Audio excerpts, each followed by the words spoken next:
माननीय supreme court ने नए यूजीसी नियमों पर रोक लगा दी है, लेकिन सवाल यह है कि क्या अब अंधभक्त दोबारा अपने पापा को उनका पुराना सम्मान दे पाएंगे। सवाल यह भी है कि यूजीसी के एक नियम से खतरे में आया सवर्ण क्या अब सुरक्षित हो गया है। हिंदू अब खतरे में है या नहीं। सम्मानित सीजेआई पर चप्पल फेंकने वालों को यह बात याद रखनी चाहिए कि उन्हें यह राहत माननीय सुप्रीम कोर्ट ने दी है। उन्हें यह भी बात याद रखना होगा कि उन्हें यह राहत उनके पापा ने नहीं दी है। लेकिन अब समय आ गया है जब देश के हर नागरिक को भाजपा और उसकी राजनीति को समझना होगा। बांटो और राज करो का जो खेल अंग्रेजों ने भारत में शुरू किया था, आजाद भारत में वही खेल भाजपा खेल रही है और अपने ही देश के नागरिकों को आपस में लड़वा रही है।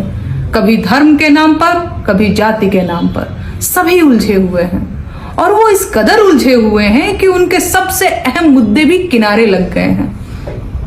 अब कोई गिरते रुपए का हाल नहीं पूछ रहा। अस्पतालों में बिना इलाज मरते मरीजों पर किसी को दया नहीं आ रही। मिड डे मील कागज पर परोसा जाए, चाहे दूषित पानी पी पी कर जान निकल जाए। सोसाइटी पर खाद मिले या ना मिले, फसल का दाम पाताल में चला जाए, पुल रहे चाहे बह जाए, सड़क रहे चाहे धंस जाए, कोई फर्क नहीं पड़ता। बुलेट ट्रेन और $1 ट्रिलियन इकोनॉमी जैसे जुमलों पर तो बात करना भी अपना मजाक उड़वाना है। लेकिन क्या बेटियों का सम्मान भी कोई मायने नहीं रखता। देश में शायद ही ऐसा कुछ बचा है जो खतरे में नहीं है, लेकिन सरकार के पास इन सब मुद्दों को खा जाने वाली तरकीबें हैं।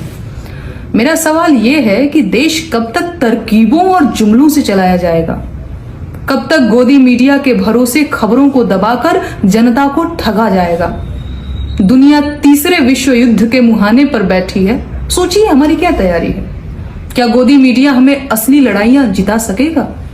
क्या बड़ी बड़ी बातों से दुश्मन देश हमसे पराजित हो जाएंगे। एक तरफ जहां पूरी दुनिया एआई के नए युग में पहुंचकर विकास के जेट पर सवार हो चुकी है, हम अभी भी मंदिर, मस्जिद और जाति के झगड़ों में उलझे हुए हैं। दिल पर हाथ रखकर बताइएगा, क्या इसी को विश्व गुरु बनना कहते हैं। कैसे मान लिया जाए कि भाजपा ने देशवासियों के साथ धोखा नहीं किया है।